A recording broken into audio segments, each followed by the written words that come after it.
So today I want to talk about a few features that iPhone users have been waiting for quite some time. iOS 15 features we've been waiting on, and hopefully Apple will add these in future software updates. Maybe not even iOS 15, but in future softwares like iOS 16 and beyond. And now, don't get me wrong, iOS 14 and iOS 15 on the iPhone have been great, but there's still a handful of features that I'm hoping Apple to bring to the platform. And if you agree, of course, don't forget to click that like button and share this video. Hopefully Apple will see it. As always, don't forget to subscribe and turn on notifications so that you don't miss another episode. Now, the first thing I want to talk about is AirPods. Now, Apple has recently released the AirPods third generation. Now, these AirPods have one thing that no other AirPods at the moment have, and that is a MagSafe compatibility, all right? So here is Apple's charging pack, right? Battery pack. If I place them on the back of this right here, you see they start charging. Now, no other AirPods at the moment can do this.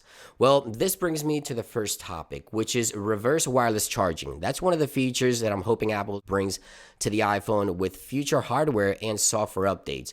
It would be great if you're, let's say, traveling. You're on your plane, your AirPods are about to die.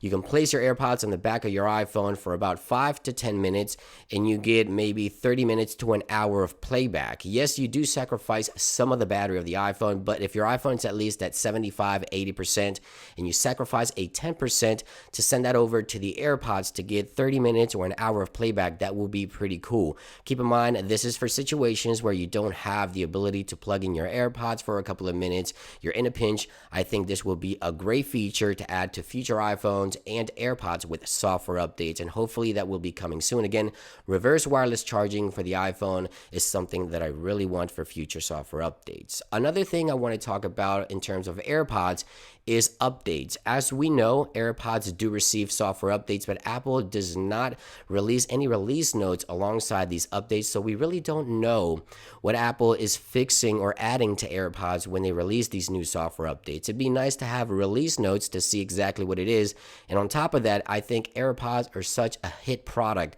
that they deserve their own category within settings to check for software updates. Obviously, to check for software updates on your iPhone, you go to General, Software Updates, and right here, any software update will populate. It would be nice to have a section specifically for AirPods so that if you buy brand new AirPods, you don't know if you have the latest update, you can check in settings and you can update your AirPods if you want, okay? So I think two things can be added here. Again, reverse wireless charging for AirPods and a specific software update categories in settings for your AirPods as well. Let me know if you agree. Now, the next thing I want to talk about is the display. Now, with iPhone 13, Apple has added a higher refresh display. So the display of the iPhone can now adapt and refresh itself according to your needs. So if you're simply looking at an image, the display frame rate can drop as low as 10.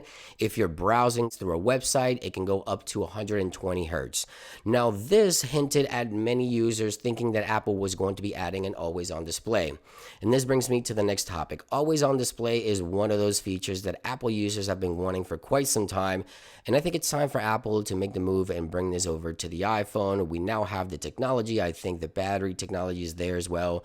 And many Android devices have been doing this for quite some time. Yes, they do sacrifice on battery, but I think Apple can kind of just tweak this enough to bring at least the time, some notifications, something minor to the lock screen that you don't have to wake up your device just to see the day, the time, and maybe a glance at your notifications. Just like we do with Apple Watch now. Apple Watch has the LTPO display that allows us to do that. I think Apple can bring that to the iPhone. So always on display is one of those things I want for the next major OS and the next update to the hardware. Another thing that many users have been wanting for quite some time is weather on the lock screen. Now, as it sits right now, you can get the weather on the lock screen of your iPhone if you use Do Not Disturb.